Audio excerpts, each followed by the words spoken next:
May madungong pangyayaring pinakita sa akin, pero ito po ay set up. Sobrang bigat nito kasi grabe yung suffering niya. Hinati pa yung katawan niya.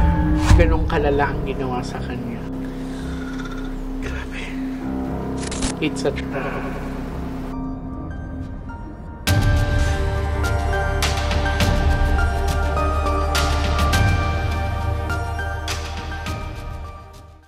Hi sa mga Nostronatics worldwide. Today is another day. Ngayon, may tutulungan tayo, no? Ang layo-layo pa ni ate. So, ready ka na ate? Ayan, so, meron kaming gamit ng family member niya. Minabuti na namin hindi pakita kasi komplikado ito. Titingnan ko na lang sa mga baraha kung ano ang mga revelation. Handa ka na ate?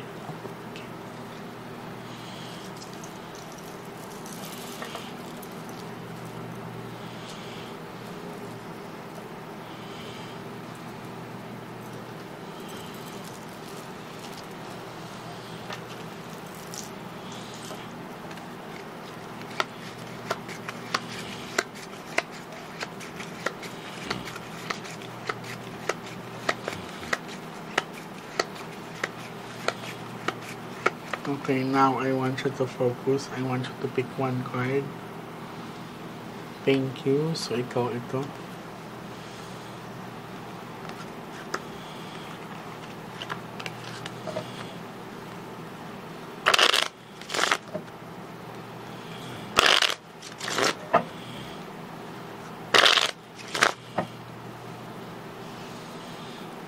Cut the cards into 3.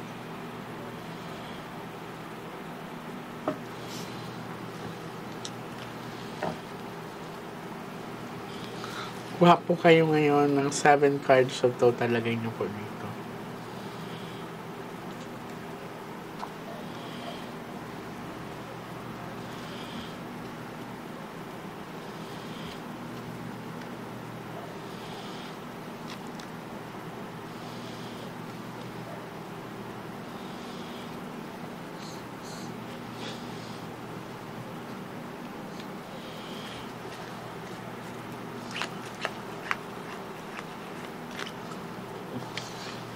So, ikaw to.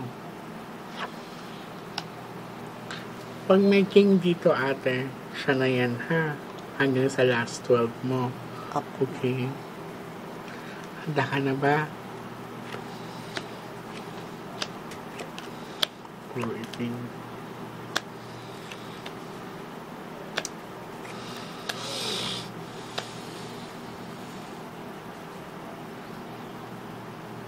Hindi siya pumapayag.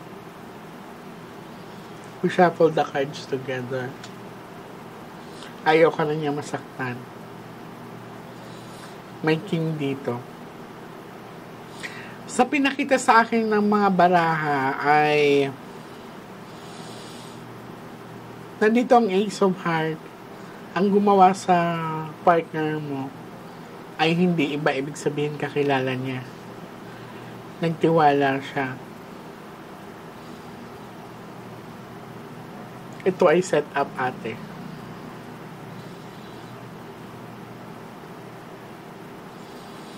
Set up talaga siya. Hindi siya yung tipong, for example, ako ay sadyang pumunta doon tapos may something na ginawa kami. Ito kasi may nag-invite sa kanya eh. Parang pinapunta siya doon ng kusa. So, malinaw ang pinakita ng mga paraha. May madungong pangyayaring pinakita sa akin, pero ito po ay set up.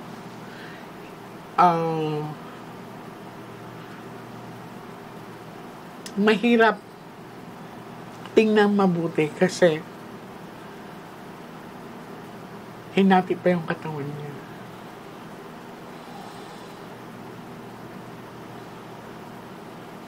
Pinutulti. Anong sabi ko sa'yo? Pag may makita akong king dyan or may lalabas na king dyan, siya yan.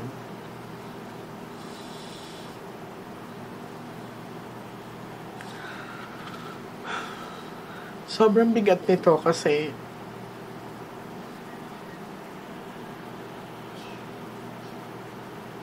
yung magtitiwala ka sa kakilala mo. Tapos ganun pa ang gagawin sa'yo. Pinakita sa akin na grabe yung suffering niya.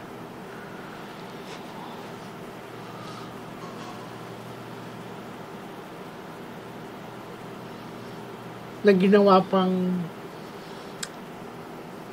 hinati pa. Balak pang itapon kung saan eh. Pero tingnan pa natin. Lalaki yung nag-invite sa kanya, Miss J. Kung mapapansin mo, may Jack, diba? Lalaki po. Basta may invitation galing doon sa kabilang side. Hindi siya yung tipong kusa akong pupunta doon dahil may usapan tayong dalawa. Hindi ganon. Okay. Supporters na babae yun eh.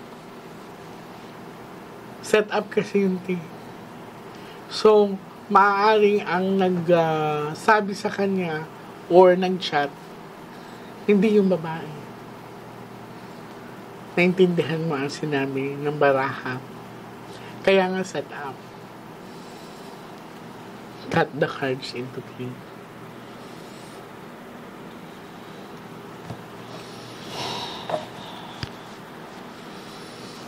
Kuha ka ng 9 cards of total.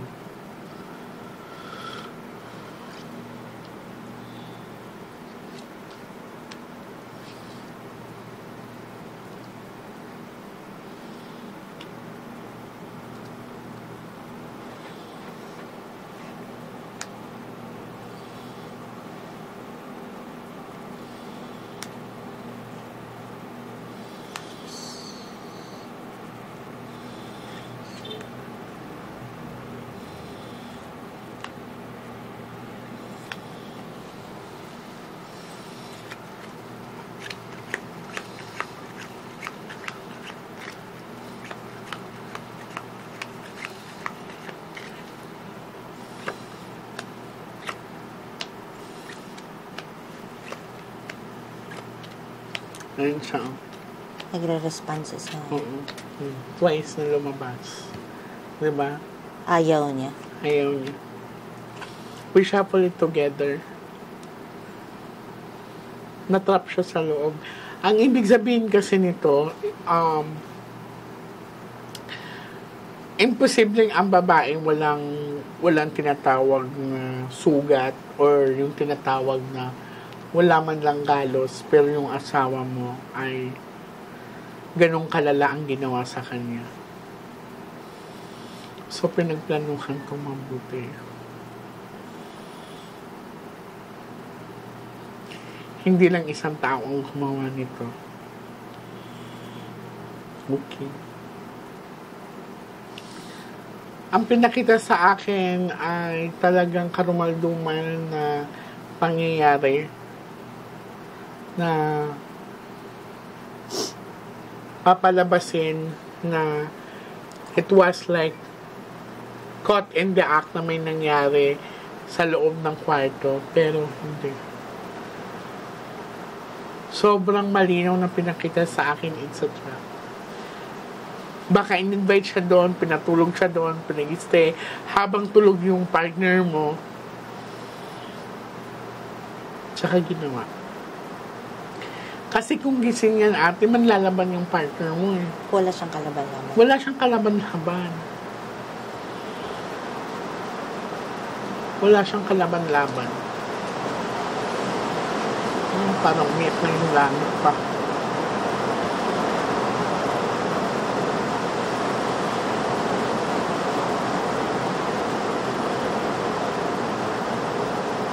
Wala siyang kalaban-laban talaga as in.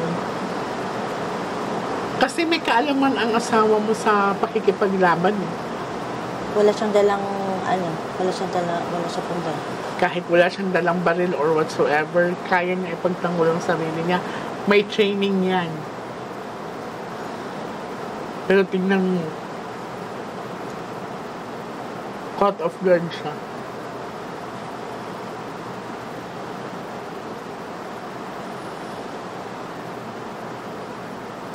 Twice na po lumabas.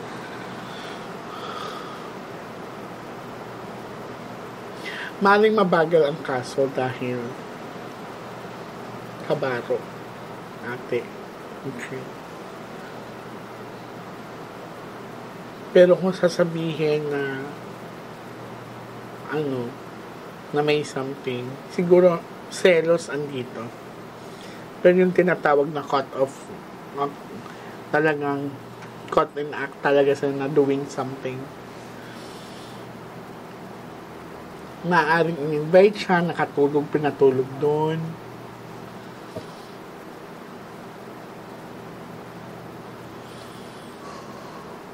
Ganun, oh. Well, malinaw ang pinakita ng mga baraha. It's a trap. Okay.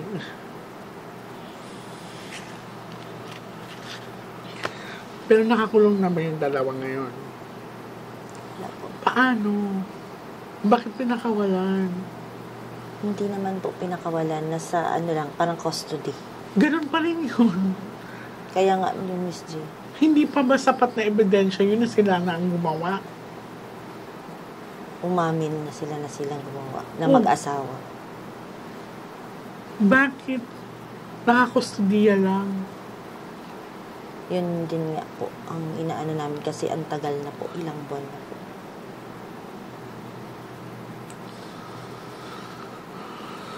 Nilapit mo ba to sa NBI, ate? Hindi pa po. Subukan mo. Opo. Kasi nagbigay na ng statement, inamin na. Opo. Na baka sabihin self-defense or something. Pero kung iisipin mo, kung talagang nahuli sila sa loob ng kwarto, kung ikaw, papahayag ka ba na isa lang sugatan doon?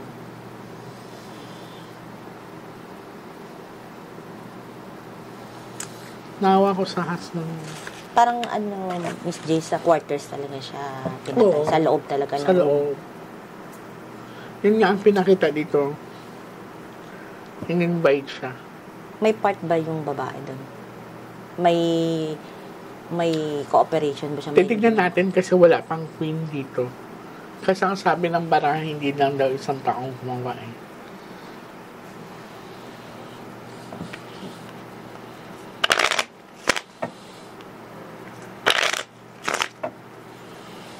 Cut the cards into three.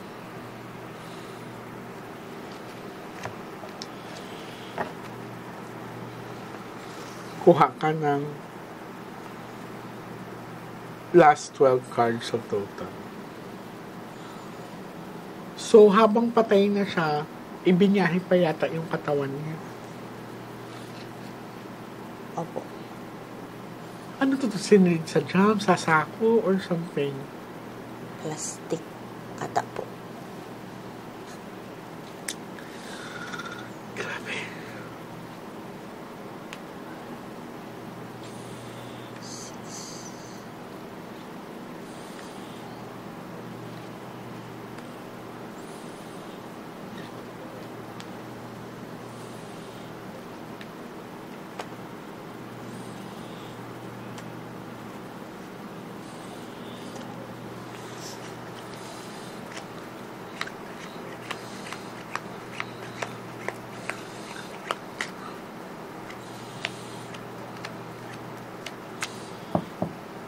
Asking for justice siya. Oh.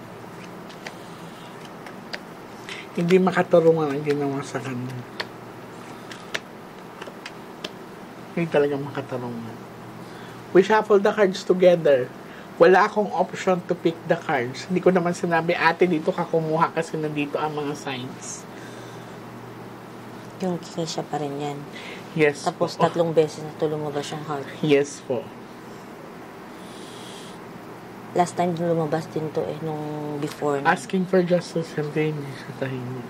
Yun nga, Tsaka, nagpapanagin po siya. ganito na lang, kailan ka ulit makakabalik sa akin? Kahit matagalan ate, hindi tayo titigil hanggat hindi tayo makakatawid. Gusto kong makuha ang hustisya mo. Yun nga po, gusto ko sanang kahit makausap pa lang siya. Grabe. Tutulungan kita. Wala kasi kaming last na pinag-usapan na kung ano, yun ang masakit masyado. Yung umalis lang na parang... lang siya. Oo. Yung ganun. Tapos wala din kayong pinag-awayan. Wala ding... wala naman ako nakita nag-away kayo or something na kailangan ko may umalis problema. Kasi everything is good naman. So, ang gagawin natin,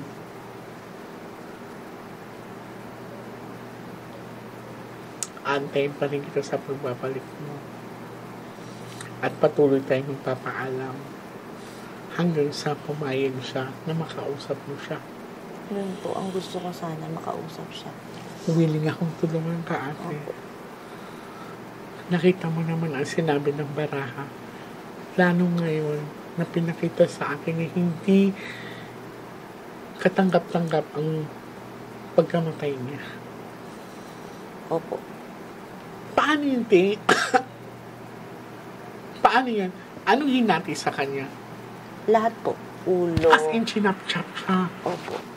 Ito. Lahat. 12 na chop po. 12 parts po. Tapos yung saksak sa kanya, 12 stabs. Tsaka isang gunshot. Sa ulo po. Ang taas ng chances, binabino mo na siya bago siya chinap-chap.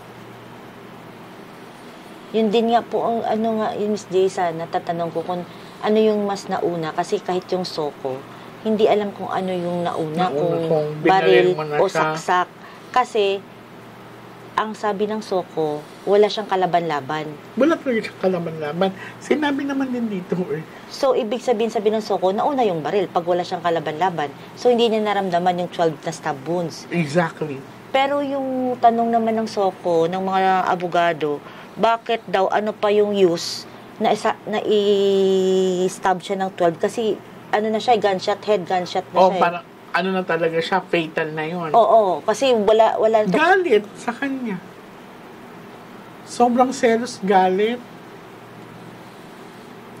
Or may promotion or something like kinaingitan talaga siya.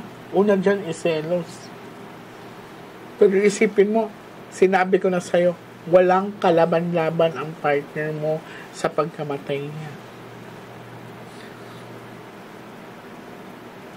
Tapos may kasi kami, Miss J, na bago siya lumapag ng Maynila nung araw na yon, yung babae lumapag pumunta ng Palawan. Kasi actually meron kaming mga exchange of, tawag doon? Yung exchange of communication nilang dalawa na may affair talaga sila. Pero hindi before pa nung nag-schooling siya dito. Pero mga 2 months na siya, almost 2 months and a half na siya sa Palawan na nakauwi, na wala na sila nagkita. So, bago siya lumapag ng Maynila noong November 28, pumunta daw yung babae doon isang araw lang. Sa Palawan? Sa Palawan. Pero sabi ko nga, sabi ko sa anak ko, kasi hindi ko naramdaman na wala si papa mo. Kasi sabi ko, walang gabi na hindi siya natulog sa bahay. Parang ganun. Tsaka sabi ko, anong purpose ng babae na lumapag siya ng Palawan? Siguro gusto niyang puntahan, pero walang chance na Kasi yung may naririnig kami na gusto niya, sa ngayon hindi rin siya buntis eh. Hindi lumalabas na buntis. Walang pregnancy dyan. Kasi medyo may 45 years old na rin siya eh. Medyo may katandaan na rin. Pulis din. Yung husband niya walang nangyari. Pero isa lang sasabihin ko sa'yo, walang kalaban-laban ang partner mo. Maring tulog siya binaril ko. Ang may isang anggulo nga na tinitingnan yung Baka may pinainom din sa kanya. Tiningnan, may isang angle na tinitingnan yung Soko na sabi niya, kayang-kaya daw gawin ng isang tao lang. Actually, kung nakatalikod siya, na nakadiggan siya, kasi yung babae, pulis din. So, kaya niya.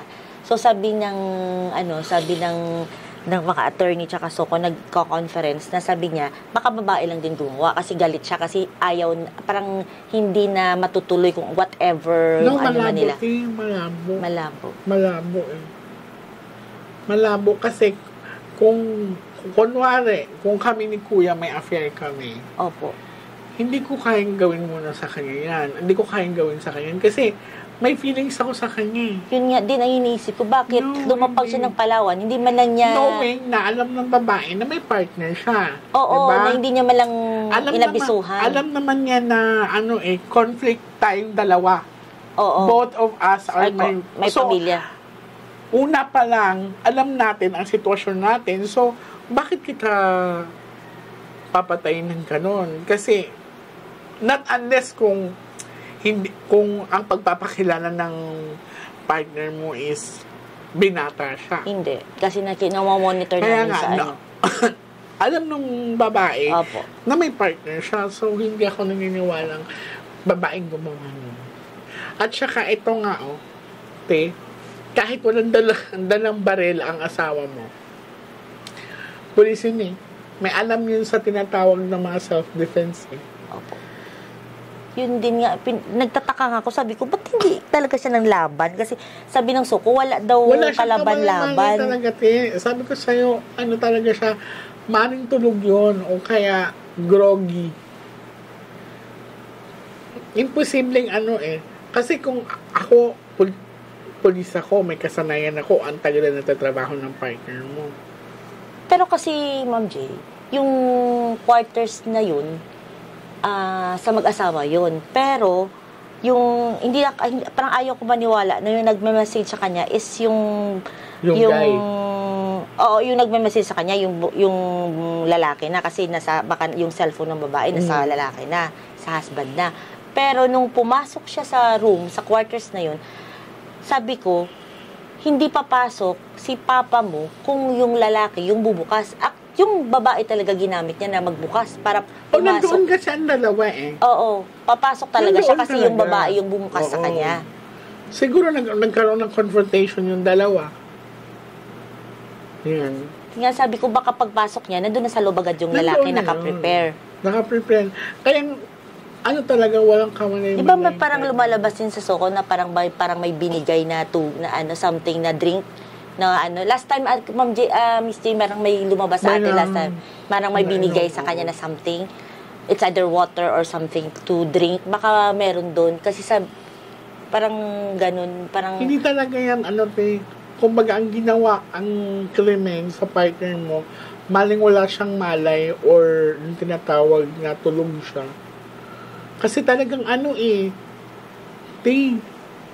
may kasanayan ang partner mo makipaglaban. Kahit sabihin natin wala siyang baril. Yun nga. Yun nga ang inaano ko din kasi sabi ko, marami yung training. Alam nila. Yung gagawin niya. Alam yung gagawin nila eh. I mean, dadaan sila sa ganung pagsasanay eh. So, imposible talaga na may commotion na walang ganun. Ang nangyari talagang planado yan. Malinis ang pagkaplanado. Ang pagkaplano. Okay.